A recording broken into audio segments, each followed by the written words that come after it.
Приветствую вас на канале Книги, Истории, Факты. В этом видео я хочу рассказать о 200 интересных фактах, которые полностью правдивы. Из этого видео вы узнаете следующее. Что у людей общего с носорогами? Зачем ананасы сдавали в прокат?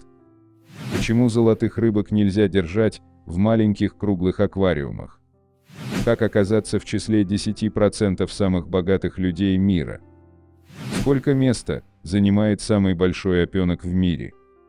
Каким невероятным умением обладал 20-й президент США?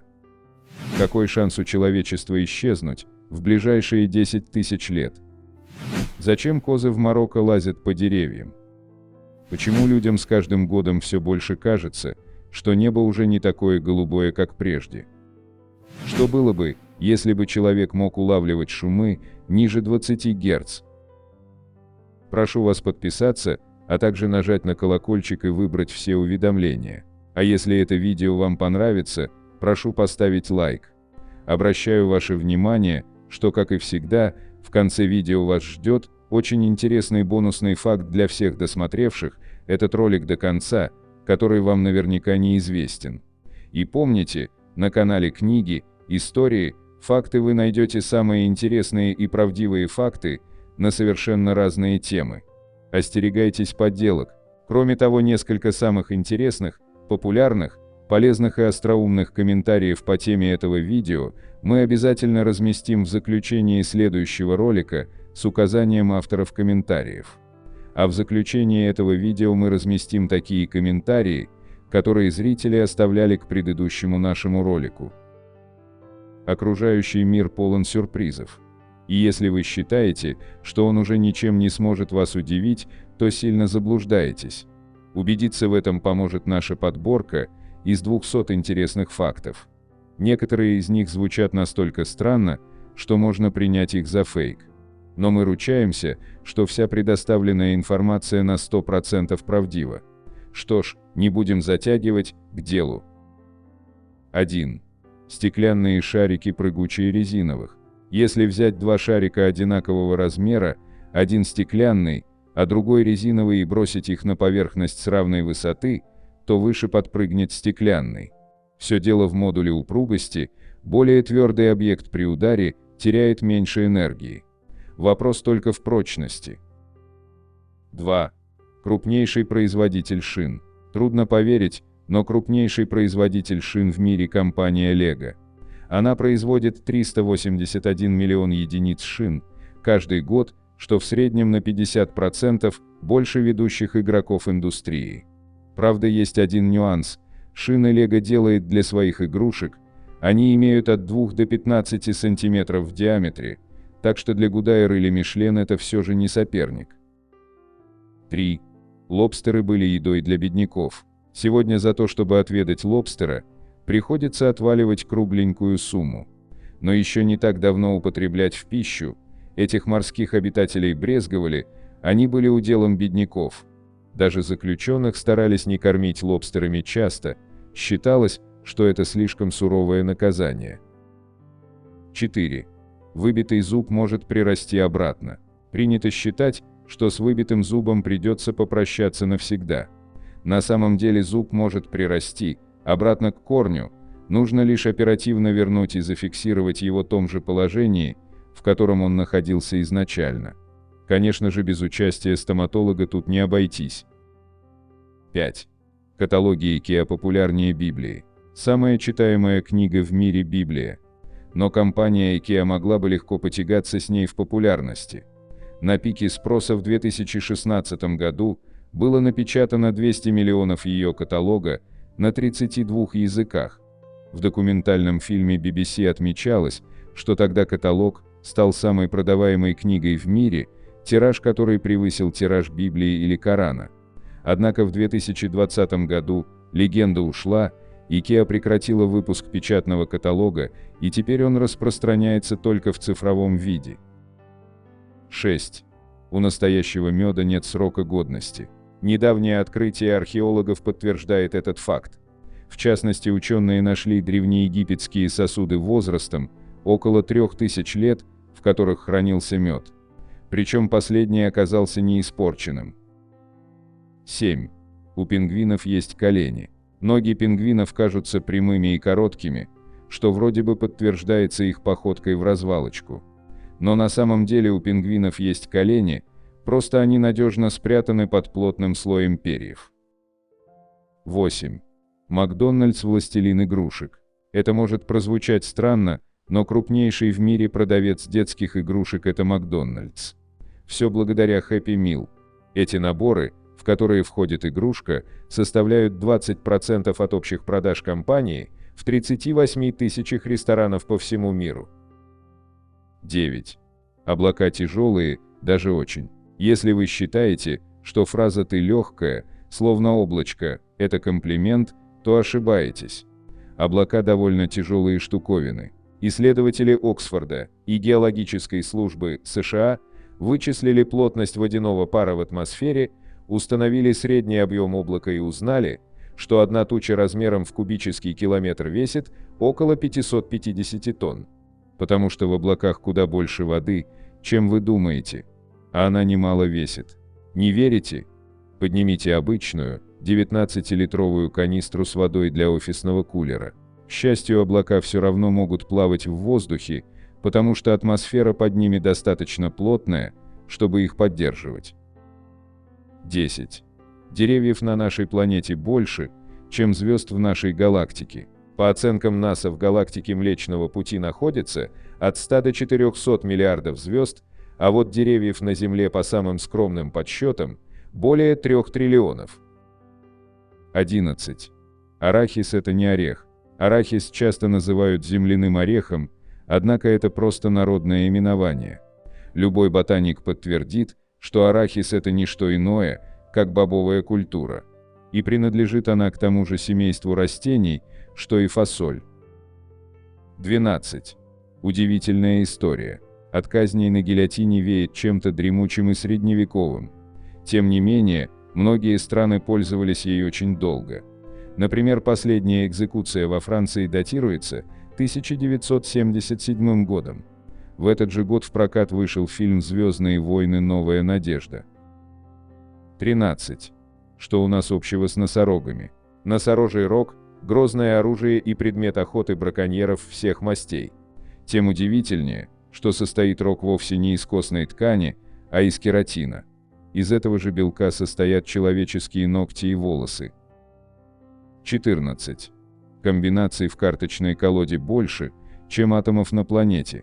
Перетасовать колоду из 52 карт можно 8 умноженное на 10 в 67 степени уникальными способами. Это больше, чем число всех атомов, из которых состоит планета Земля и все, что на ней находится. Каждый раз, когда вы тасуете карточную колоду, то наверняка создаете комбинацию, которую Вселенная еще не видела. 15. Университет, что старше империй. Оксфордский университет – один из старейших в мире, и он старше империи ацтеков.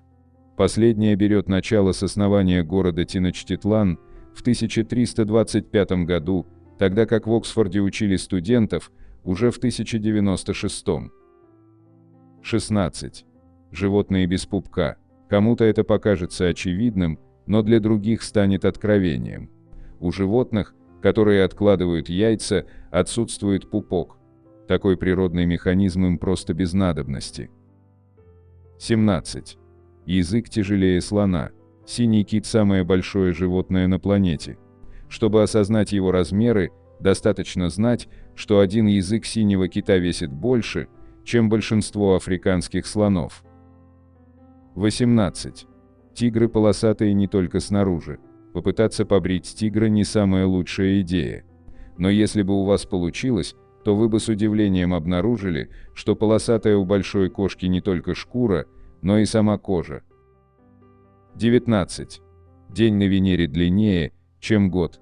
Один венерианский день длиннее, чем венерианский год.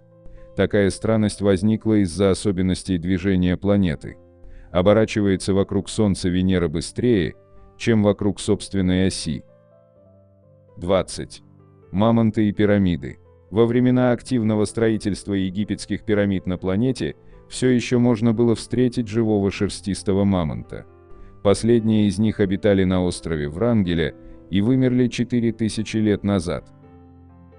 21. Между Землей и Луной поместятся все планеты. Если собрать все планеты Солнечной системы и вплотную поставить в ряд, то они легко поместятся между Землей и Луной. Сумма диаметров планет попросту меньше, чем расстояние в 384 400 километров, ровно столько отделяет нас от Луны. 22. Ананасы сдавали на прокат, а вот ананасы, наоборот, когда-то были невероятно дорогими. После того, как Колумб привез ананас в Европу, в 1493 году их даже брали на прокат, чтобы украсить праздничный стол и произвести благоприятное впечатление на гостей. 23. Кеши – уникальные орехи. Орехи кеши появляются на свет очень специфическим способом. Они растут прямо из нижней части плода кешью, чем-то напоминающего яблоко или болгарский перец. Орехи собирают, а плоды выбрасывают, у них слишком терпкий вкус, а сок очень сложно отмыть. 24. Неравнодушный дипломат. Японцы во времена Второй мировой войны печально известны невероятной жестокостью. Но были и выдающиеся исключения. Так, японский дипломат Сугихара Сэмпо спас около 6000 литовских и польских евреев, выдавая им японские визы. Делал он это без одобрения властей родной страны. 25. Старейшее животное на планете. Рекорд долголетия принадлежит альдабрской черепахе по имени Джонатан. Джонатан вылупился из яйца в 1832 году и уже дожил до почтенных 189 лет. Вот его раритетная фотография, по оценкам сделанная до 1886 года. 26. Шотландцы обожают единорогов. Национальное животное Шотландии – единорог. Первые упоминания об этом появились более 800 лет назад. Мифическое животное красовалось на гербе шотландского короля Уильяма I. Кельты считают его символом чистоты, невинности и мужественности. 27. Существуют крысы-саперы. Крыс принято считать вредителями и разносчиками различных инфекций. Но африканские крысы, прошедшие дрессировку, активно служат человеку. Они обнаружили тысячи неразорвавшихся мин и бомб, определяют больных туберкулезом и вынюхивают браконьерские трофеи. 28. Bluetooth и викинги. Беспроводная связь Bluetooth названа в честь короля викингов Харальда Синезубова, на что намекает ее название. Ну а лого Bluetooth – комбинация из двух скандинавских рун, соответствующих первым буквам имени короля. 29. Креветки, с которыми лучше не шутить. Креветки-богомолы могут бить с силой пули. У этих обитателей глубин, которые вырастают до 35 см в длину, один из самых быстрых и мощных ударов в природе. Сила удара передними конечностями, которые еще и довольно острые, сопоставима с попаданием пули 22-го калибра. Это помогает им охотиться и защищаться от врагов. 30. Плутон слишком медленный. С момента открытия в 1930-м и по сегодняшний день Плутон все еще не совершил ни одного оборота вокруг Солнца. Полный оборот он делает за 250,6 года. Кстати, в 2006 году, после продолжительных дебатов, Плутон был разжалован до статуса карликовой планеты, хотя в некоторых штатах США он все еще официально считается 9-й классической планетой Солнечной системы. 31. Чтение при плохом освещении никак не влияет на зрение. Врач-офтальмолог Ричард Розен приводит аналогию с фотоаппаратом, который не ломается, даже когда делает снимки в темноте. При недостаточном освещении глаз сохраняет свое здоровье, расширяя зрачок и впуская большее количество рассеянного света. 32. Зажигалку придумали раньше, чем спички. Зажигалка кажется гораздо более сложным устройством, чем обычные спички. Однако ее изобрели на 3 года раньше. Первая газовая зажигалка огнива Дёберинера появилась в 1823 году, тогда как спички в том виде, в котором мы их знаем, лишь в 1826. 33. На Земле существуют бессмертные виды. Медуза Turritopsis natricula – единственное существо на планете, которое считается бессмертным. Достигая зрелости, она оседает на дно, и в ее теле формируются почки, которые затем развиваются в медуз. Благодаря своему непрерывному жизненному циклу, это существо ученые по праву называют единственным бессмертным на планете. 34. У синего кита настолько огромное сердце, что через его артерии запросто мог бы проплыть человек. Недавно ученым удалось исследовать тело погибшего животного, из которого они сумели извлечь орган кровоснабжения. Вес сердца составлял свыше 500 кг при размерах около 1,5 метра. При этом размеры глотки синего кита составляют примерно 10 см в диаметре, то есть не больше обычного столового блюдца. 35. Осьминоги являются обладателями не только 8 щупалец, но и 3 сердец. 36. На каждого человека приходится около 1,6 миллиона муравьев, а общая масса этих насекомых примерно равна массе всех людей на планете. 37. Фэн-шуй – это, помимо всего прочего, еще и искусство правильного выбора места для захоронения. 38. На Сатурне и Юпитере также идут дожди, но не такие, как у нас, а из алмазов. Дело в том, что молнии на этих планетах преобразуют метан в углерод, который, падая, твердеет и превращается в глыбы графита. Последние же в процессе падения превращаются в алмазы диаметром до 1 см. По информации исследователей, на одном только Сатурне за год собирается свыше 1000 тонн алмазов. 39. Ученые представили фото, на котором можно увидеть, как мог бы выглядеть Юпитер, если бы он находился на таком же расстоянии от Земли, как и Луна. 40. Наш организм содержит в себе огромное число бактерий. Если быть точным, то микроорганизмов в нашем теле в 10 раз больше, чем клеток. 41. Вероятность того, что в любом произвольном стакане воды окажется молекула воды, побывавшая некогда в динозавре, составляет, по подсчетам ученых, почти 100%. 42. Франкенштейн, вопреки ошибочным мнениям, это не монстр, а ученый, который его создал. 43. У человека 7000 вкусовых рецепторов, а у ската их 27 тысяч. Можно себе представить, какое разнообразие вкусов доступно этим рыбам. 44. Золотых рыбок нельзя держать в маленьких круглых аквариумах. Малые габариты таких аквариумов, во-первых, не дают поместить в него фильтр, во-вторых, из засуженной верхней кромки рыбам поступает меньше кислорода, в-третьих, в него невозможно установить внутри обогреватель, что чревато колебаниями температуры воды.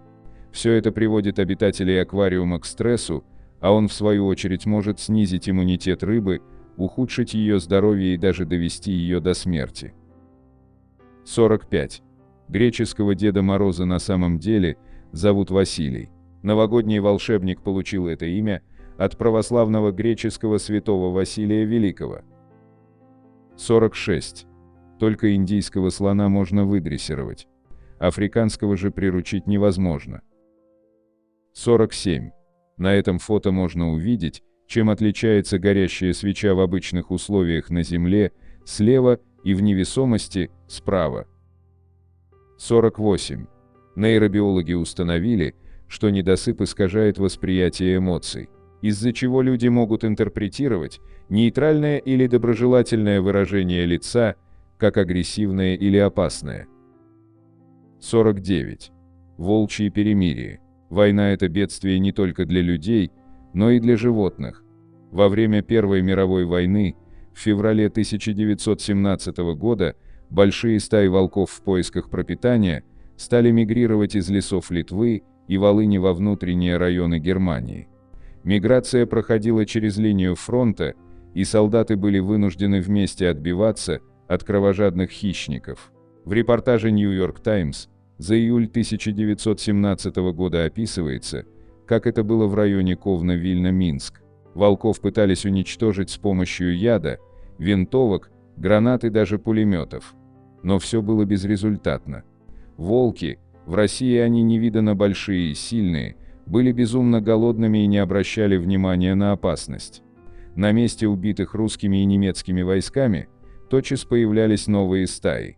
В крайних случаях солдаты обеих сторон с согласия своих командиров объявляли временное перемирие и объединяли усилия, чтобы справиться с хищниками. На какое-то время на полях сражений воцарился мир.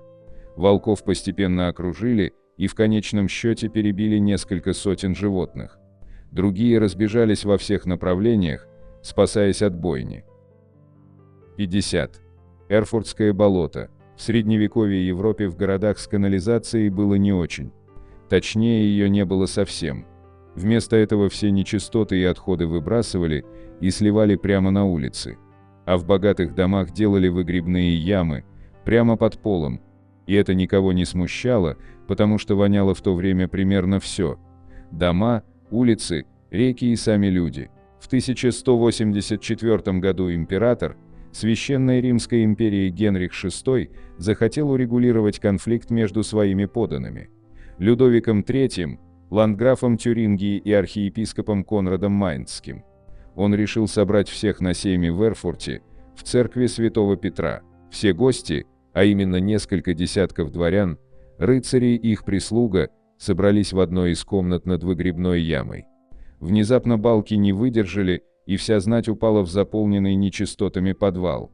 Около 60 человек утонули, в том числе граф Фредерик Абенберский, граф Генрих Тюрингенский, граф Газмар Гессенский, граф Фредерик Кирхберский и Бурхард Вартбургский. Сам император выжил то ли из-за того, что его место находилось на каменном уступе, то ли потому, что вовремя зацепился за окно. После разбирательства выяснилось, что пол проломился из-за того, что зловонные испарения разъели деревянные перекрытия. Это событие получило название Эрфуртское болото. 51. Битва Наполеона с кроликами. Наполеон за всю свою жизнь успел повоевать со всей Европой и даже один раз с кроликами. Эта странная, но милая битва произошла в июле 1807 года, сразу после подписания Тильзитского мира. Император хотел отпраздновать это событие охотой на кроликов и поручил ее подготовку своему начальнику штаба Александру Берти. Начальник подошел к организации с размахом и приобрел для этого около 3000 кроликов. В день охоты зверушек выпустили с двух краев большого поля.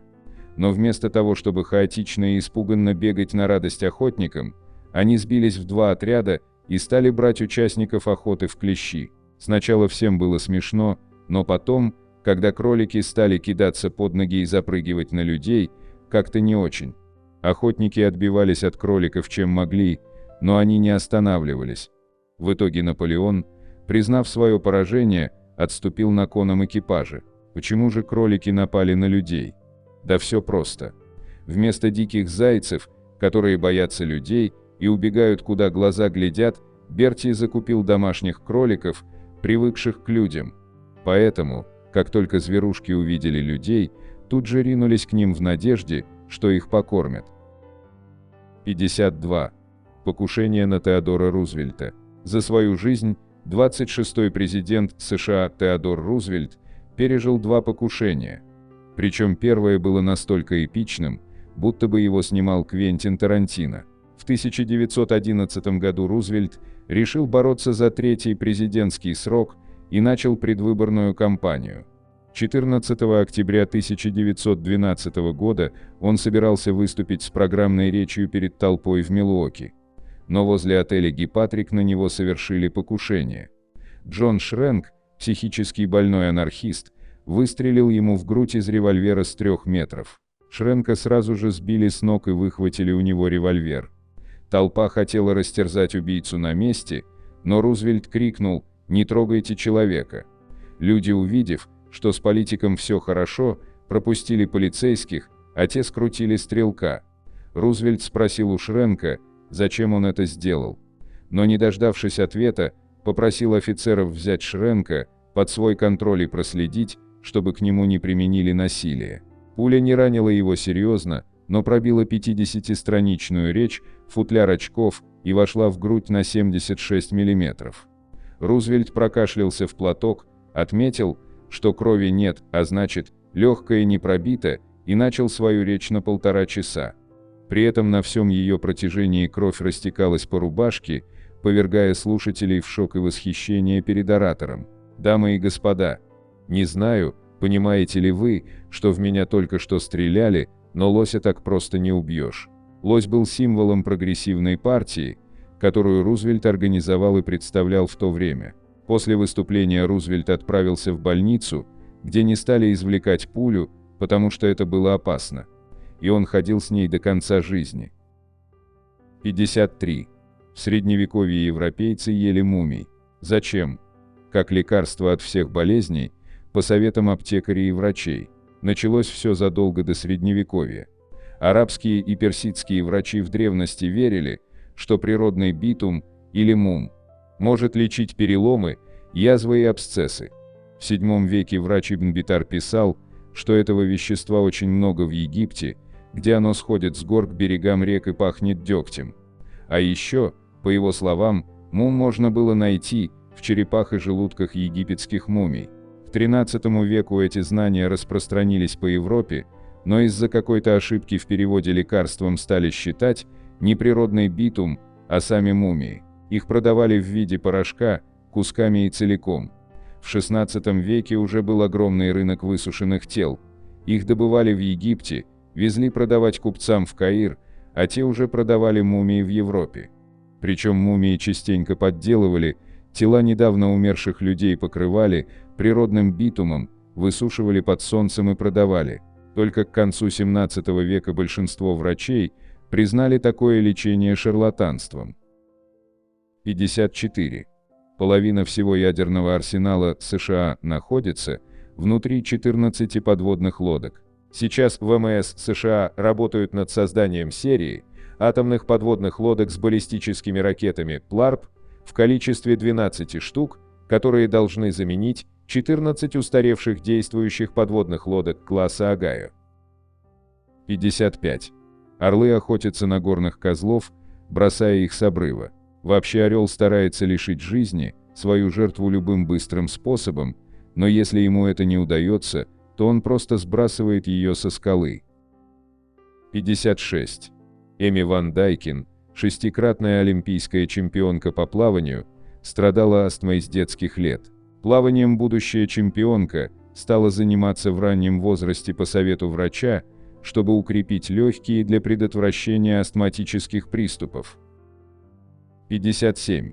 Во время Первой мировой войны солдат, проявлявших трусость, расстреливали. Кроме того, солдат за различные проступки могли оштрафовать, заключить на гауптвахту, понизить в звании и так далее.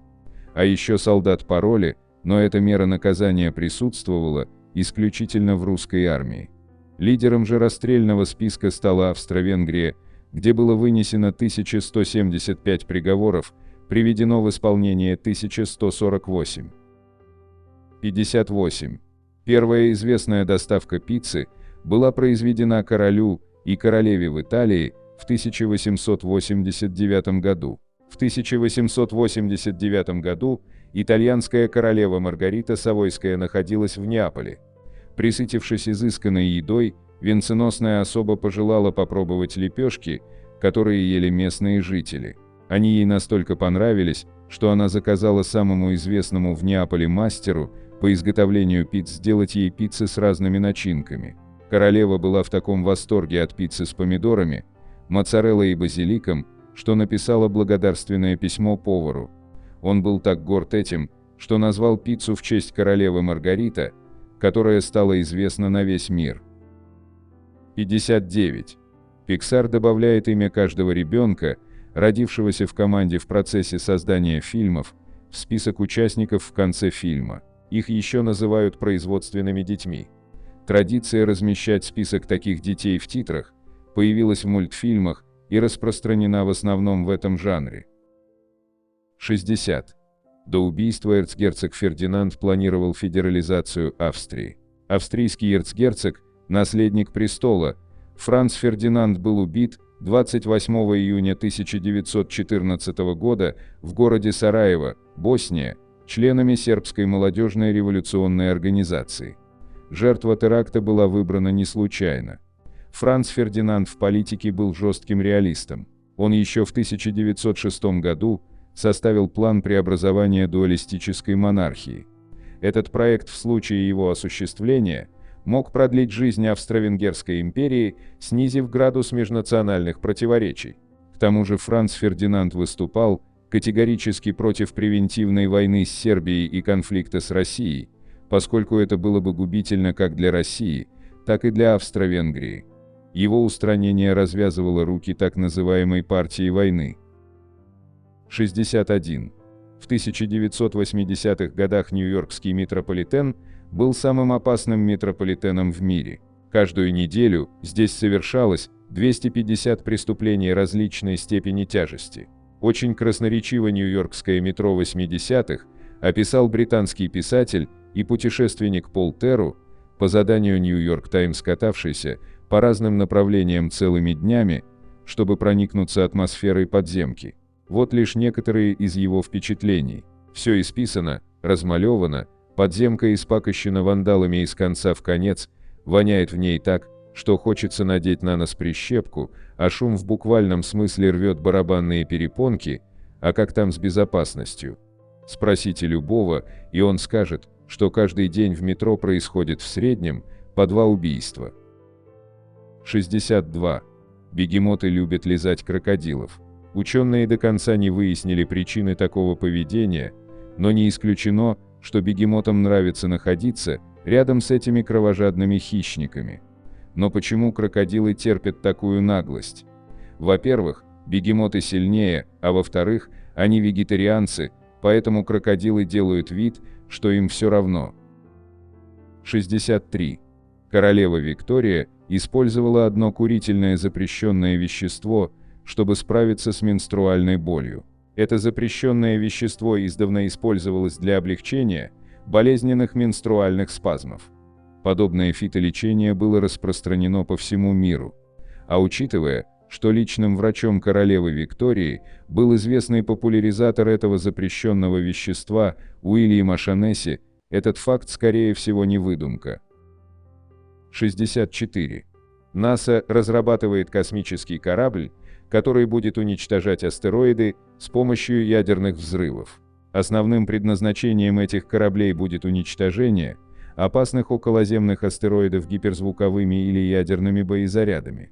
По словам Кирстена Хоули, руководителя проекта из Национальной лаборатории имени Лоуренса в Ливерморе, США, наша главная задача – защитить жизнь на Земле от уничтожения. Астероидная угроза известна не понаслышке. Так, в результате падения Тунгусского метеорита на Землю в 1908 году были повалены деревья на территории 2150 километров, выбиты стекла в зданиях в нескольких сотнях километров от эпицентра взрыва.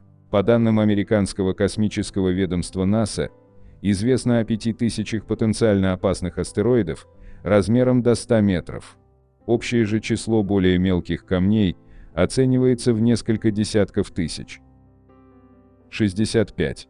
Молния, упавшая на поле во время футбольного матча в Конго в 1990 году, повредила 11 игроков одной команды, в то время как другая команда даже не получила ранений. И все это случилось за каких-то 10 минут до окончания матча. Оппоненты обвинили болельщиков команды соперников в колдовстве. Также было предположение, что произошедшее стало возможным из-за того, что у пострадавших игроков была синтетическая форма, которая лучше проводит электричество. Но более правдоподобная версия – это конструкция шипов в бутсах футболистов.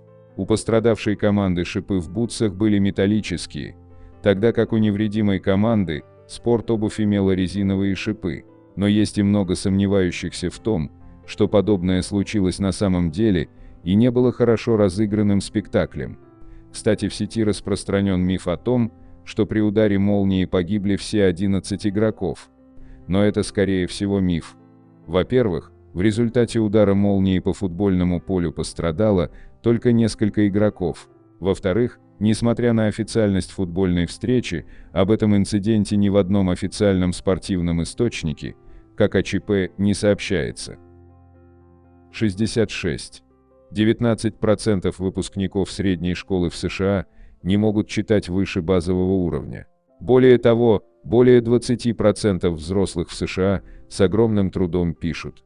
Это показало исследование Международной программы оценки компетенции взрослых под эгидой Министерства образования США.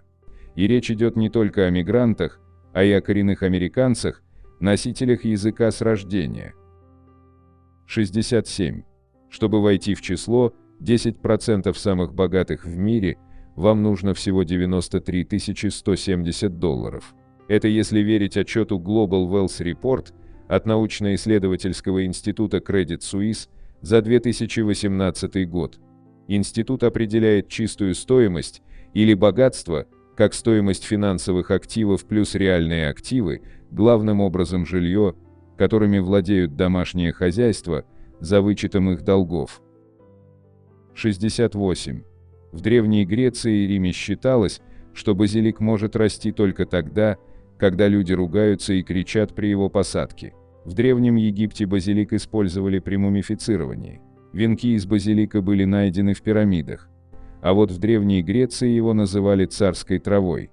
Римляне же, в свою очередь, полагали, что чем больше человек будет есть базилика, тем больше он будет процветать. 69. В мире в данный момент более 40 миллионов людей живут в рабстве.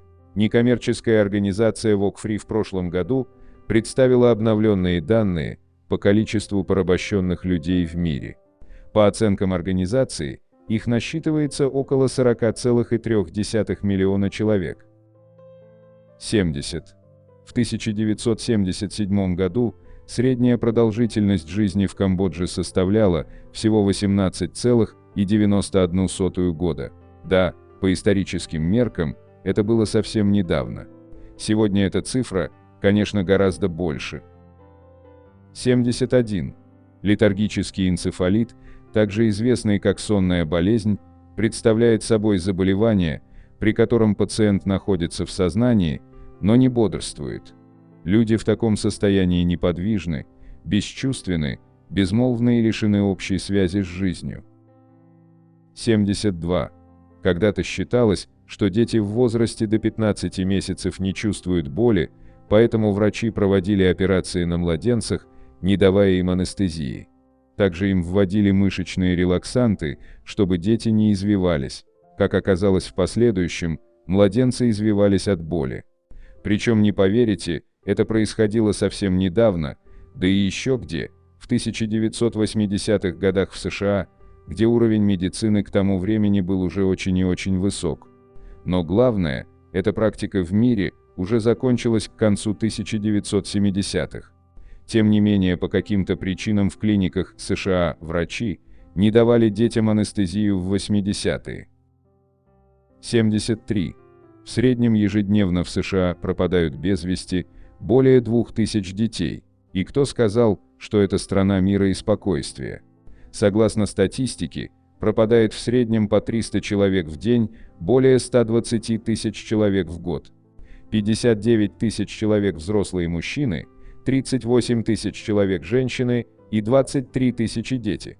Правда, спешим вас успокоить. В первые несколько месяцев находится до 80% пропавших взрослых и до 90% несовершеннолетних детей. 74. Фосфорорганические соединения, такие как газообразный зарин, действуют, подавляя способность мышц расслабляться. Таким образом, ваши мышцы сжимаются, но не могут расслабиться, вызывая спазмы каждой части тела, пока вы не задохнетесь. К сожалению, несмотря на запрет на использование химического оружия в мире, риски, что кто-нибудь использует химическое оружие, огромны. И это в 21 веке. Удивительно.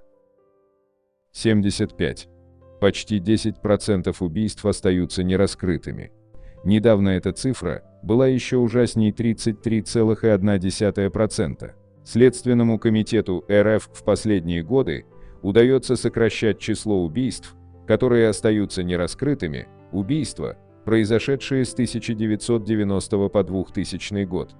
Для примера, на момент создания Следственного комитета России официально было зарегистрировано более 80 тысяч нераскрытых убийств. По состоянию на 2015 год этот ужасный список сократился до 4000. В настоящий момент таких убийств еще меньше. 76. Взрослые зубы малыша находятся прямо под глазами. До выпадения верхних молочных зубов у детей некоторые взрослые зубы находятся практически под глазами. 77. Один тигр убил в Индии и Непале 436 человек. Речь идет о печально известной чемпавадской тигрице, которая была убита в 1907 году. По некоторым сведениям, эта тигрица убила 436 человек. 78. Дефицит витамина D может вызвать мысли об уходе из жизни. Согласно исследованию, у многих подобных пациентов врачи обнаруживают дефицит витамина D, связанный с провоспалительным статусом в крови. Низкие уровни витамина D могут играть роль в психических расстройствах, так как перекрестные исследования показывают связь между дефицитом витамина D и депрессией, шизофренией и психотическими симптомами. 79. Когда люди с грудными имплантатами кремируются, имплантаты превращаются в липкие вещества, что требует дополнительной очистки. Грудные импланты превращаются в желатиновую слизь, которую нужно потом убирать из печи. 80. Вы будете удивлены, как просто можно создать ложные воспоминания. Это значительно проще, чем вы думаете. 81. Существуют штаммы бактерий, которые устойчивы ко всем известным антибиотикам. Например, ученые обнаружили устойчивую супербактерию, которая распространяется в США. Речь идет об энтеробактериях, входящих в большое семейство различных типов микробов, бактерий, которые обычно вызывают инфекции в медицинских учреждениях. 82. В 1800-х годах зубные протезы делались из зубов погибших солдат. Да, этот факт пугает, но он реален. В начале 1800-х годов стоматология, какой мы ее знаем сегодня, была еще в зачаточном состоянии. Разрушение зубов касалось не только бедных слоев населения. Богатые люди также имели плохие зубы. В итоге медики вставляли богатым людям протезы, сделанные из зубов погибших солдат. Например, на поле битвы при Ватерлоо было собрано множество зубов для изготовления протезов для богатых господ. 83. Химический компонент, придающий малине ее аромат, распространен в газопылевом облаке Стрелец-Б2. В ходе последнего исследования астрономы проанализировали тысячи сигналов от Стрельца-Б2, огромного пылевого облака в центре нашей галактики. Хотя им не удалось найти доказательства наличия аминокислот, они все же нашли вещество под названием этилформиат, химическое вещество, отвечающее за аромат малины. Таким образом, если бы мы могли попробовать это пылевое облако, оно бы показалось нам отдаленно похожим по вкусу на малину. А по запаху оно должно напоминать ром. Это неожиданное открытие стало результатом многих лет исследований астрономов, которые наблюдали за огромным космическим шаром при помощи своего 30-метрового радиотелескопа, ища сложные молекулы, жизненно важные для жизни. Кстати, знали ли вы, что в каждой из ягод малины содержится 68 химических соединений разной сложности? 84. Если бы мы могли убрать пространство из атомов, все человечество поместилось бы в яблоко, по другим подсчетам в кубике сахара. Все дело в том, что большая часть атома – это попросту пустое пространство. 85. Самая низкая температура, достигнутая учеными на Земле. Самая низкая температура на Земле была зарегистрирована в лаборатории в 2003 году. В сентябре 2003 года ученые Массачусетского технологического института объявили, что смогли охладить облако атомов натрия до рекордных 0,45 нанокельвина. Ранее ученые из Хельсинского технологического университета в Финляндии в 1999 году достигли температуры 0,1 нанокельвина, в куске металлического родия. То есть во втором примере температура опустилась до миллиарда градусов, ниже абсолютного нуля. 86. Самый большой живой организм в мире – гриб. Что за создание вы представляете, услышав словосочетание «самое большое живое существо в мире» – слона, синего кита или огромного кальмара? Это все мелочь по сравнению с настоящим царем природы. Встречайте опенок. Опенок темный, растущий в лесном заповеднике Малур в штате Орегон, США, самый большой живой организм на планете Земля.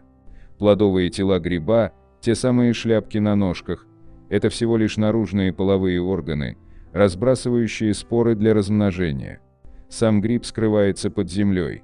Его мицелий, то есть грибница из тонких живых нитей, опутывает корни целого леса. Гриб занимает больше 910 гектаров и весит 35 тысяч тонн. И ему 8 тысяч лет. Все это время он рос, паразитируя на корнях деревьев. И если бы гриб захотел захватить мир, его не остановили бы ни Конг, ни Годзилла вместе взятые. Но, к счастью, опенок довольно флегматичен и людьми не питается. Возблагодарим же за это природу. 87. Мозг кальмара имеет форму кольца, потому что пища, которую он ест, проходит через его мозг, как часть пищеварительной системы, то есть его мозг является частью пищеварительной системы. 88. Блоха разгоняется быстрее космического корабля. Блоха прыгает на 8 см за 1 миллисекунду. Каждый ее прыжок обладает ускорением, в 50 раз превышающим ускорение космического корабля. 89. Площадь легкого у человека равна до половины площади теннисного корта. Учеными было высчитано, что общая площадь внутренней поверхности легких у взрослых людей колеблется от 30 до 100 квадратных метров. Если перевести числа в более наглядный формат, то окажется, что общая внутренняя поверхность легких будет равна половине площади одной стороны теннисного корта. Стоит отметить, что площадь теннисного корта для одиночной игры составляет 195,87 квадратных метров. 90. Одно из самых скользких веществ на планете – синовиальная жидкость в колене. Внутрисуставная, синовиальная жидкость является густой эластичной массой, прозрачной, с желтоватым оттенком, которая заполняет суставную полость. Она обеспечивает мягкое скольжение поверхностей суставов, подвижность и расположение костей суставов, является источником напитывания для хрящевой ткани. Когда ее недостаточно, кости и хрящи начинают тереться друг о друга, что провоцирует их разрушение и ускоряет изнашивание с болевыми ощущениями. 91. Согласно исследованию, проведенному в Оксфордском университете, было обнаружено, что лучеперые рыбы-брызгуны, таксотида, могут распознавать человеческие лица. Показатели точности составили 80%. 92. Мы можем, так сказать, слышать эхо большого взрыва. Иными словами, звуковые волны большого взрыва все еще распространяются в космосе спустя примерно 13,77 миллиарда лет. То есть это говорит о том, что мы можем слышать рождение Вселенной. Но как может быть слышен звук в безвоздушном пространстве? Ведь, как известно, в космосе звуков не слышно. Тем не менее, некоторые звуки все же распространяются по Вселенной, хотя человек без помощи аппаратуры услышать их не может. Речь идет об инфразвуках с очень большой длиной волны и очень низкой частотой, которые могут распространяться в облаках межзвездной пыли и газа. 93. У мужчин может быть генетическая предрасположенность к зачатию, только мальчиков или только девочек. Учеными было замечено, что у мужчин с сестрами в семье статистически рождается больше дочерей, а у мужчин с братьями больше мальчиков. 94. Рыба вида лучеперых Криптотера самикола, обитающая в Таиланде, может лазить по скалам. Криптотера самикола – единственная рыба на свете, которая может ходить, используя свои плавники так же, как рептилии используют свои конечности. Ученые даже проводили обширное исследование, объясняющее феномен хождения рыб. Неужели это очередной виток эволюции рыбы, вновь выйдут на берег. 95. Французский инженер-оптик Паскаль Кот в 2015 году нашел под портретом Моны Лизы Леонардо да Винчи второй портрет этой же женщины, и не только его. Кроме того, далее было выяснено, что полотно переписывалось целых 4 раза. Исследование, вероятнее всего, продолжится и далее. 96.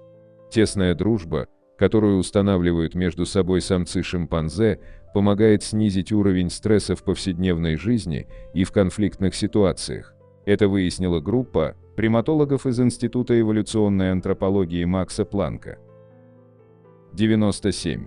Поскольку Эйфелева башня сделана из металла, летом и зимой ее высота отличается. Изменения происходят примерно от 13 до 17 сантиметров. 98. Верхушка Останкинской башни может отклоняться на 12,5 метров. Именно такое максимальное отклонение заложено при проектировании. Оно может быть достижимо при скорости ветра в 44 метра в секунду, это почти 160 км в час. Впрочем, максимальное отклонение шпиля было зафиксировано через несколько лет после постройки и составило 5 метров при скорости ветра, 35 метров в секунду, 126 км в час. 99. Частое употребление кофе может вызвать уменьшение размера груди у женщин. Если вы пьете 3 чашки кофе в день, со временем вы можете заметить уменьшение груди. Причина этого на самом деле очень проста. Кофе сжигает жир, а большая часть ткани груди – это жир. 100. Наш мозг тратит энергию, аналогично энергии 10-ваттной лампочки, как во время сна, так и во время бодрствования. Как известно, мозг расходует больше энергии, чем любой другой орган в организме. В среднем на него уходит до 20% трат всей энергии, полученной из еды. 101. Желудочный сок способен растворять бритвенные лезвия, но почему он не разъедает деликатные стенки желудка? Все дело в том, что слизистая желудка полностью обновляется каждые 4-5 дней. Как только этот процесс перестает происходить, например, в случае смерти, сок достаточно быстро начинает разъедать желудок. 102. В человеческом мозге больше синапсов, чем звезд в Млечном Пути. 103. Так клубника ягода или нет? Клубника и земляника – это не ягоды, но и не орехи. Они относятся к виду плода, который называется земляничина. Земляничина образована сильно разросшимся цветоложем. Семечки на клубнике и землянике считаются сухими орешками. 104. А Чимбораса в Эквадоре. Эверест далеко не самый удаленный от центра Земли. Вершина Чимбораса в Эквадоре находится на 2,1 километра дальше, и еще более безумно то, что Чимбораса даже не самая высокая гора в Андах. 105. Какой самый короткий авиарейс в мире? Самый короткий коммерческий полет в мире длился 57 секунд. Это был рейс авиакомпании Logan Air между двумя шотландскими островами, Уэстри и Папа-Уэстри. Тогда был зафиксирован самый короткий коммерческий рейс протяженностью 2,7 километра. 106. Голод в мире не могут победить не из-за того, что еды недостаточно. Бесконечные запасы продовольствия не решат проблему голода в мире. На самом деле у нас более чем достаточно еды, чтобы покончить с голодом в масштабах мира, проблема заключается в распределении и логистике. 107. Пластиковые фламинго против настоящих кого больше? На Земле существует больше пластиковых фламинго, чем живых. То же самое и в отношении единорогов. Шутка. 108. Человечество быстрее спроектировало атомную бомбу, чем перешло от бронзы к железу. Людям потребовалось больше времени, чтобы перейти от бронзового меча к железному, чем от железного меча к атомной бомбе. 109. Где расположены уши у сверчков? Уши сверчков расположены на ногах. 110. Пожалуй, один из самых странных пистолетов в мире. ЦРУ изготовила пистолет, вызывающий сердечный приступ. 111. У людей крайне развито обоняние на дождь. Люди чувствуют некоторые компоненты запаха дождя, в частности геосмин, входящий в состав петрикора, гораздо лучше, чем акулы чувствуют запах крови в воде. 112. Невероятное умение 20-го президента США. Джеймс Гарфилд, 20-й президент США, мог писать одной рукой по-гречески, а другой по-латыни одновременно. 113. Какое кровяное давление у жирафа? Среднее кровяное давление жирафа составляет около 300 на 190. У них должно быть высокое артериальное давление, чтобы кровь доходила до шеи и насыщала мозг кислородом. Я полностью впечатлен их сердечно-сосудистой системой. 114. Может ли человек съесть самолет? Однажды француз съел целый самолет. Мы рассказывали об этом более детально в видео о рекордах Гиннесса. 115. Одна угольная электростанция производит больше токсичных отходов в год, чем когда-либо производила любая атомная электростанция. 116. Странное свечение утконоса. Утконос светится под черным светом. 117. Самки варанов могут размножаться без самцов. Комодские вараны обычно размножаются половым путем, но известно, что самки в неволе размножаются путем партеногенеза без необходимости использования семенной жидкости. 118. Глаза видят мир не таким, какой он есть, но мозг все исправляет. Наши глаза видят все вверх ногами, но наш разум воспринимает все как надо. 119. Большой штат Техас. Каждый человек на Земле может иметь около 950 квадратных метров в Техасе и оставить остальной мир совершенно пустым. Не то чтобы кто-то хотел этого, конечно. 120. Цвет моркови в прошлом вас удивит. В средние века морковь была фиолетовой. 121. Миндаль практически персик. Миндаль относится к семейству персиковых. 122. Кто древнее, акулы или деревья? Акулы старше деревьев. 123. Откуда берется черный перец на самом деле? Черный перец – это лиана, длиной до 15 метров с воздушными корнями. По мере роста нижняя часть ствола деревенеет, а верхняя устремляется ввысь, цепляясь за стволы и ветви других растений. Плоды округлые односемянные костянки, собраны в соплодие длиной от 8 до 14 сантиметров. Собирая плоды этого растения на разных стадиях зрелости и подвергая разным способам обработки, получают зеленый, белый, красный и черный перцы горошком. 124.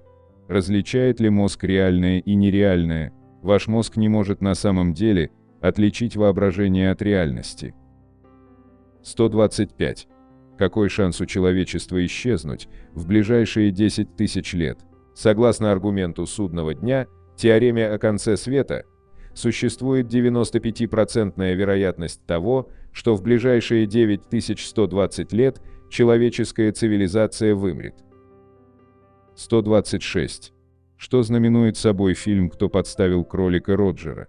«Кто подставил кролика Роджера» знаменует собой единственный раз, когда Микки Маус и Бакс Банни официально появляются в одном и том же месте, в одно и то же время, а также Даффи и Дональд. Экранное время всех персонажей обеих компаний было рассчитано с точностью до кадра, чтобы убедиться, что у них было точно одинаковое количество времени со своими персонажами. 127. Бразилия очень большая. Самая северная точка Бразилии ближе к Канаде, чем к самой южной точке Бразилии. 128. Один факт про баскетболиста Шакила О'Нила. За всю свою карьеру в НБА Шакил О'Нил забросил лишь один трехочковый бросок. 129. Самое горячее место во Вселенной находится на Земле. Как вы думаете, где самая высокая температура во Вселенной? Наверное, вы предположите, что в ядре какой-нибудь звезды. Но нет. Естественно, там жарковато, но есть местечко и потеплее. Абсолютный рекорд температуры был поставлен в 2012 году человеком в Большом адронном коллайдере. Ученые столкнули разогнанные до 99% скорости света тяжелые ионы и получили температуру в 5,5 триллиона градусов Кельвина. Ну или почти столько же по Цельсию, плюс-минус 273 градуса, тут роли не играют. Это число, конечно, далековато от планковской температуры Вселенной в момент Большого взрыва, но тоже довольно значительно. Для сравнения, самая горячая известная звезда, WR-102 Стрельца, нагрета всего-то до 210 тысяч кельвинов. 130. Пингвины испражняются веселящим газом. В 2019 году ученые Копенгагенского университета изучали королевских пингвинов на острове Южной Георгии, это между Южной Америкой и Антарктидой. И вот что выяснилось: пингвины красивые, но, как и большинство птиц, крайне некультурные создания, справляющие нужду прямо там, где живут. Им, конечно, нормально, а вот зоологам некомфортно. Во время обхода пингвиньих кладок приходится все время передвигаться по испражнениям. И это не только противно, но и опасно. Гуана пингвинов содержит множество соединений азота и фосфора. Когда фекалии разлагаются, то выделяют закись азота, то есть веселящий газ. Тот самый, который используют стоматологи для анестезии. Бойл Берлинг, профессор кафедры геологии Копенгагенского университета, заявил: «После того, как ты несколько часов ходишь по колено в пингвиньем гуано, реально начинает ехать крыша. Плохо себя чувствуешь, раскалывается голова. Можешь начать смеяться и видеть глюки». Конец цитаты. Кстати, фекалии пингвинов оказывают некоторое влияние на атмосферу Земли, наполняя ее парниковыми газами.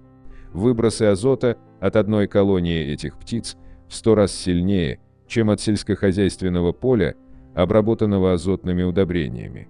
Птицы вырабатывают так много фекалий, что их следы видны со спутников из космоса. Однако, к счастью, пингвинов в мире не так много, чтобы действительно заполнить атмосферу газами. А вот коровы, выпускающие метан, куда более насущная проблема, учитывая темпы развития сельского хозяйства. 131. Ежегодно 162 719 пинт напитка из хмеля Гиннес оседает на бородах. В 2000 году компания Гиннес провела исследование, в ходе которого выяснился весьма печальный факт. Дерматолог Роберт Довер обнаружил, что в среднем человек выпивает пинту за 10 глотков.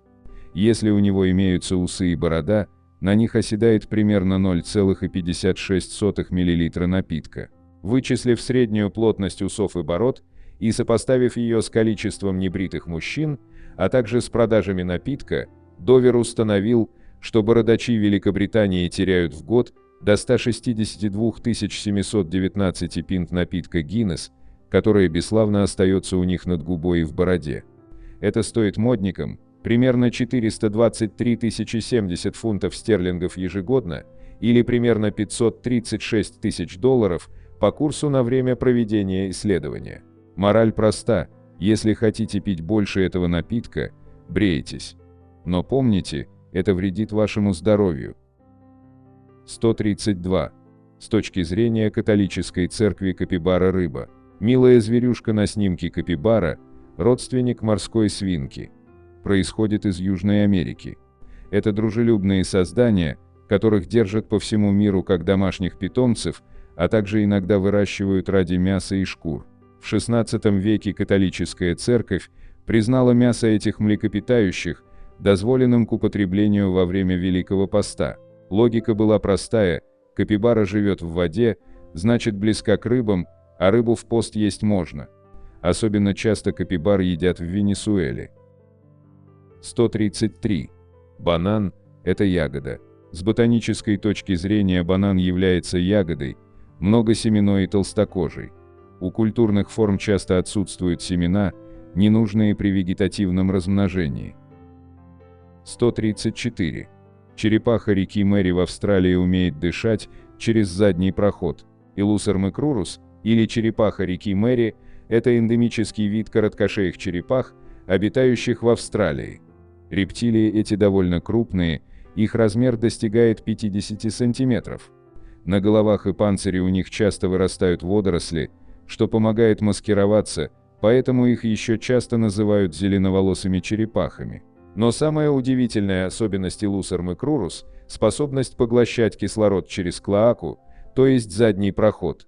Нет, при необходимости черепахи и нормально дышать умеют, через ноздри. Но когда копаешься на дне в поисках пищи, выставить голову над водой иногда бывает некогда. Решение – поднять зад и дышать через него. 135. В Судане пирамид вдвое больше, чем в Египте. Какую страну, по-вашему, можно назвать государством пирамид? На ум сразу приходит Египет, но это не так. В Судане имеется около 255 пирамид, возведенных правителями Мираитского царства спустя 800 лет, после того, как египтяне перестали строить свои. В Египте же всего 138 пирамид. И пусть суданские, или как их правильнее называть, нубийские пирамиды меньше размером, они тоже богато украшены, хотя и разграбляли их чаще. А южноамериканские индейцы майя, ацтеки, ольмеки и прочие, сообща понастроили всего 51 пирамиду. Видимо, это потому, что у них не было обычая городить отдельную, для каждого царя, и пирамиды служили храмами, а не усыпальницами. 136. Растущие губы. Второго такого растения нет. Так называемый поцелуй природы является единственным в своем роде, и больше нигде в цветочном мире не встречается ничего подобного. Это психотрия возвышенная, сечотрия лата, цветок в форме алых губ. Глянцевые красные листья являются идеальным привлечением главных опылителей растения бабочек и колибри, которые пьют нектар и передают пыльцу с цветка на цветок. Губы растут в лесах Колумбии, Коста-Рики, Панамы и сейчас находятся под угрозой исчезновения из-за вырубки лесов. 137. Живой лист. То ли сучок. На самом деле это фантастичный плоскохвостый геккон Уроплатус фантастикус. Его длина около 10 сантиметров. Для усиления и без того камуфляжной окраски гекконы немного раскачиваются, напоминая колеблемый ветром листик. В террариуме, где ветра нет, это выглядит более чем забавно. В умении имитировать опавшую листву этим уникальным рептилиям, обитающим в лесах острова Мадагаскар, нет равных. Непревзойденные мастера камуфляжа. 138. Раскрашенные горы. Ландшафтом Данся, по-китайски розовые облака, в Китае называют уникальный тип земной поверхности, для которого характерны песчаники красного цвета и крутые скалы, созданные природой.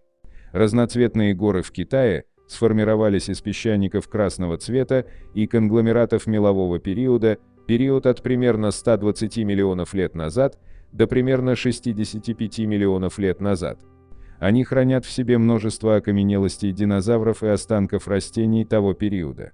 Более подробно об этом месте мы рассказывали в другом нашем видео 90 удивительных природных явлений, в которые трудно поверить. 139. Подземные пещеры Каппадокии. Древние подземные пещеры Каппадокии на территории современной Турции были когда-то заселены. Крутые склоны, выдолбленные в мягком туфе помещения, составляли целый замаскированный, секретный подземный мир. Деринкую, с турецкого глубокий колодец, древний глубокий многоярусный подземный город. Вместе с соседним городом Каймаклы, это один из лучших образцов подземных жилых сооружений. Город построен в период со II по I тысячелетие до нашей эры, обнаружен в 1963 году и спустя 2 года открыт для туристов. Здесь люди на протяжении веков скрывались от набегов кочевников, религиозных преследований и прочих опасностей. Достигая глубины около 60 метров, 8 ярусов, в древние времена город мог приютить до 20 тысяч человек вместе с продовольствием и домашним скотом. Ученые полагают, что ныне исследовано лишь от 10 до 15% всей территории города. Здесь имелись все необходимые удобства: жилые помещения, вентиляционные шахты и колодцы, хлева и конюшни, кухни и столовые, пекарни, прессы для отжима масла и винограда, амбары и винные погреба, церкви и часовни, а также мастерские, где изготовлялось все необходимое. Есть сведения, что в подземном городе было даже кладбище. 140. Бабочки 88 и 89. Каликоры – необычные бабочки, обитающие в Центральной и Южной Америках. Их крылья украшают цифры 88 и 89 в зависимости от подвида. Туземцы считают встречу с ней знаком удачи. 141. Вросший велосипед. Этот загадочный велосипед, вросший в дерево, находится на острове Вашон в штате Вашингтон. Говорят, что в 1914 году молодой паренек ушел на войну, оставив своего двухколесного друга прикованным цепью к древесному стволу. Но этот парень так и не вернулся с Первой мировой, а дереву не осталось иного выбора, кроме как расти вместе с велосипедом. Прошли десятилетия, и живое и неживое срослись воедино. Но скептики красивой сказки из американских блогов сопоставляют состояние велосипеда с климатом Вашон-Айленд и говорят, что за 100 лет в дереве остались бы только с трудом опознаваемые куски ржавого металла. 142. Живые мосты. В районе городка Чарапунджи на северо-востоке Индии, который находится на высоте 1300 метров и считается самым дождливым местом на Земле, растут мосты из корней каучуконосного фикуса. Процесс строительства длится 10-15 лет. Живые мосты могут достигать длины 30 метров и выдерживать вес более 50 человек. 143. Ласка, летящая на дятле. В одном из британских парков фотографу удалось запечатлеть удивительную сцену дятла, летящего с лаской на спине. И хотя это смотрелось забавно, в действительности речь шла о выживании дятла. Ласки питаются мелкими грызунами и птицами, и если бы дятел не нашел возможности сбросить хищника со спины, тот перегрыз бы ему горло. Примерно в 20 метрах от наблюдателей птица приземлилась. Освободившись от опасной ноши, дятел взлетел и скрылся в ветвях дерева. 144. Снежные трубы. Эти дымящиеся трубы образуются в суровых районах с вулканической активностью. В арктических районах пар, выходящий из-под земли, замерзает, образуя снежные трубы вокруг вулканического отверстия. Выглядит очень сказочно. 145. Змея не змея, это гусеница. Но в момент угрозы она превращается в змею, умело имитируя ее внешность и движения, втягивая ноги и раздувая голову. Вцепившись задними ножками в дерево, она поднимает переднюю часть тела и изгибается подобно готовящейся к броску ядовитой змее. Треугольная голова, свирепые глаза и блестящая чешуя – все это создает достаточно угрожающий вид, который частенько отпугивает потенциальных врагов. Кто будет связываться с таким хищником? 146. Козы на дереве. Увиденное на этих фотографиях может показаться фотошопом, но в Марокко действительно живут козы, которые умеют лазать по деревьям. В этой стране мало пастбищ, и голодным животным приходится пастись на деревьях под названием орган. 147. Людей намеренно заражали малярией, чтобы вылечить от сифилиса, а человек, разработавший это лечение, Юлиус Вагнер Еурек, получил за это Нобелевскую премию. Чрезвычайно высокая температура при малярийных инфекциях убивала бактерии сифилиса, затем пациентов избавляли от малярии с помощью хинина. 148. Гепарды не умеют рычать, но умеют мяукать, как домашние кошки. 149. Современные калькуляторы обладают большей вычислительной мощностью, чем была у космического корабля Аполлон-11. 150. Рекорд по количеству детей, рожденных от одной матери, равен 69 и принадлежит жене крестьянина Федора Васильева. Годы жизни с 1707 по 1782, Шуя, Россия. За 27 родов она родила 16 пар близнецов, 7 тройняшек и 4 четверни. 151. С 1613 по 1620 год самурай по имени Хасекура Цунэнага совершил путешествие в Мексику, а затем в Мадрид и Рим. Он был послом и последним японцем, официально посетившим Европу, примерно до 1860 года. 152. Жирафы едят кости. 153. Если все люди на планете сыграют в камень-ножницы-бумага попарно, а затем победители друг с другом и так далее, то чтобы занять первое место, нужно выиграть всего 33 раза подряд. 154. Самый длинный промежуток времени между рождением двух близнецов составляет 87 дней. 155. Мы живем во много раз ближе к последнему динозавру, чем первые и последние динозавры друг к другу. Даже разница во времени между тем, когда жили тираннозавры, и тем, когда жили стегозавры, больше, чем между тираннозаврами и нами. 156.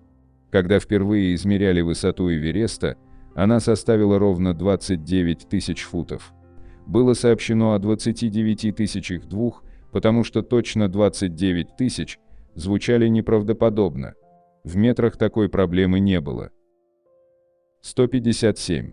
Ирландия была нетоэкспортером продовольствия во время Великого картофельного голода 1845-1849, то есть ее экспорт превышал импорт, несмотря на то, что народ голодал. 158.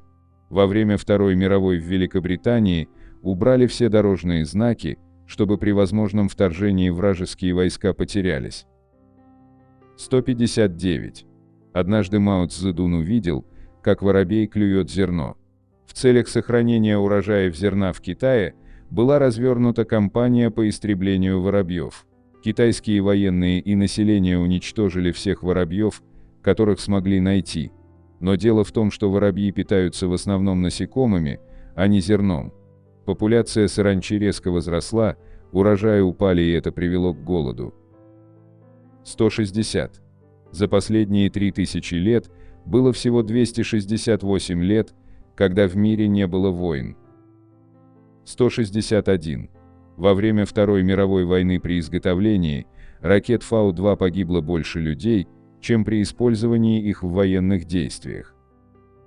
162. Человек с патологическим ожирением может выжить при абсолютном голодании в течение долгого времени, не болея и не чувствуя себя плохо, под тщательным контролем врача. Исследования ведутся с 60-х годов. Есть описанный в 1973 году случай пациента, который с лечебной целью перешел на 382-дневную голодную диету под тщательным контролем. Он принимал только витаминные и минеральные добавки и пил воду. Скинул с 207 кг до 88 кг и сохранил этот вес. После контрольного осмотра через 5 лет вес пациента составлял 96 кг, то есть стабилизировался. Длительное голодание не имело побочных эффектов. 163. Если бы звук мог путешествовать в космосе, рев Солнца был бы оглушительным, даже если оно находится на расстоянии 149,5 миллиона километров. 164. В масштабе расстояния между ядром и вращающимся по орбите электроном в 16 раз больше, чем расстояние между Солнцем и Плутоном. 165. Не существует хорошего способа подсчитать количество языков в мире. В основном потому, что лингвисты не могут договориться о разнице между языком и диалектом. Лучший современный показатель того, сколько существует языков, это количество переводов христианской Библии. 166. В шахматах существует более 9 миллионов вариантов комбинаций после 3 ходов игроков и 288 миллиардов различных возможных позиций после 4 ходов. В полной игре возможных позиций больше, чем электронов в наблюдаемой Вселенной. 167. Если бы Земля была баскетбольным мячом, то в этом масштабе Луна была бы теннисным и вращалась на расстоянии около 7,5 метра, что намного дальше, чем думает большинство людей. Если бы ядро атома водорода было теннисным мячиком, то электрон находился бы на расстоянии около 2500 метров от него. Нет шара, достаточно маленького, чтобы сравнить его с тем, насколько маленькими были бы электроны в этом масштабе. 168. Компания Nintendo была основана в 1889 году. 169. Колибри — единственная птица, способная летать назад. 170. Исландская версия Дракулы Брэма Стокера подверглась большим изменениям после работы переводчика, который добавил постельные сцены и новых героев. Разницу заметили только спустя 100 лет. 171. Отпечатки пальцев коалы неотличимы от отпечатков пальцев человека даже под электронным микроскопом. 172. Тихоходка — самое живучее существо на Земле, которое может выжить в экстремальных условиях мерзлоты, кипения, облучения и даже космоса. 173. Тот запах, который мы чувствуем, копаясь в земле, на самом деле принадлежит бактериям, обитающим в ней. 174. Дождевые черви имеют 5 сердец. 175. Человеческая ДНК на 50% повторяет ДНК банана. 176. Яйца киви самые крупные, если учитывать размеры птицы. Это как если бы женщина рожала сразу 6-летнего ребенка. А яйца страуса, если учитывать его собственные размеры, самые мелкие. 177. Глаза человека с возрастом немного желтеют, поэтому с каждым годом кажется, что небо уже не такое голубое, как прежде. 178. На спутнике Сатурна Титане гравитация настолько мала и атмосфера настолько плотная, что будь у вас небольшие крылья на месте рук, вы могли бы летать. 179. В стакане воды молекул больше, чем стаканов воды во всех океанах Земли. 180. Реальные траектории космических аппаратов — это сложные эллипсы. 181. Если представить, что Солнце — это клетка человека, то Млечный Путь по размеру будет сопоставим с США. 182. Если вы просверлите тоннель через всю Землю и прыгнете туда, то теоретически на другой стороне вы появитесь через 42 минуты. Конечно, если вы не умрете, что маловероятно. 183. Из космоса вы все еще можете увидеть границу между Восточной и Западной Германией из-за различных лампочек. 184. Площадь России больше, чем площадь всего Плутона. 185. Клеопатра жила ближе к высадке на Луну, чем к постройке пирамид. 186. На вершине Эвереста есть мобильная связь. 187. Мы не знаем наверняка, кто придумал пожарный гидрант, потому что патент на него сгорел в огне в патентном бюро в Вашингтоне, округ Колумбия, в 1836 году. 188. Нилу Армстронгу пришлось заполнить иммиграционную форму, когда он вернулся в США с Луны. 189. Французский язык был официальным языком Англии более 600 лет. 190.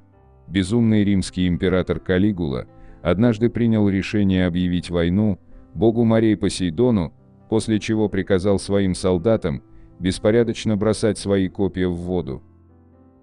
191.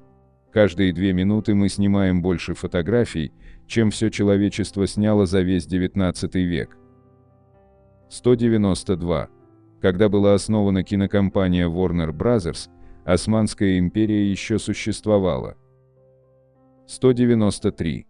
После того, как в 1968 году Стивен Спилберг бросил учебу, он возобновил ее и окончил колледж только в 2002, чтобы выразить благодарность родителям за то, что предоставили ему возможность получить высшее образование. 194. Почти все статьи в Википедии рано или поздно связывают и отсылают вас к философии. 195. Банка обычной колы тонет в воде, а банка диетической всплывает. 196. Если бы человек мог улавливать шумы ниже 20 Гц, то мы могли бы услышать, как двигаются наши мышцы. 197. 1 из 10 исландцев становится автором, имеющим публикации хотя бы раз в жизни. 198. 99% потребляемой микроволновой печью энергии приходится на режим ожидания, а не на нагрев. 199. На флаге Норвегии можно найти флаги 6 стран мира: Индонезии, Финляндии, Нидерландов, Таиланда, Польши и Франции. 200. Существуют алмазы, внутри которых находятся еще одни алмазы. Их называют алмазы-матрешки, и один из них был найден в Якутии. На этом я бы хотел закончить это видео с 200 интересными фактами, которые полностью правдивы. Ну и уже по традиции, для всех досмотревших этот ролик до конца, предлагаю узнать бонусный факт. Окончательный перьевой наряд белоголовый орлан приобретает лишь в начале 6-го года жизни. В юном возрасте голова орланов темная, и лишь спустя годы она белеет. На фото одна и та же птица. Вот такими у нас получились 200 интересных фактов, которые полностью правдивы. На экране вы можете увидеть несколько комментариев из предыдущего ролика. Надеемся, вам понравился материал, который мы собрали для вас. Оставляйте комментарии, ставьте лайки, делитесь своим мнением о ролике. Знали ли вы бонусный факт? Все это очень важно для нас и позволяет продолжать радовать вас новыми, надеемся, еще более интересными видео. Отдельно хочу поблагодарить всех поддержавших наш канал материально зрителях в это непростое время, их имена вы можете увидеть в описании ролика. Благодарю за просмотр этого видео и прошу подписаться на канал Книги, Истории, Факты, нажать на колокольчик и выбрать все уведомления. Вам наверняка понравится. Я расскажу еще много интересного и познавательного. Прошу при возможности помочь каналу, заглянув в описание этого видео, и поддержать любым удобным способом. Ваши комментарии и то, что вы делитесь нашими видео в самых разных социальных сетях и мессенджерах, помогают развитию нашего канала и позволяют понять, что прилагаемые нами усилия не напрасны.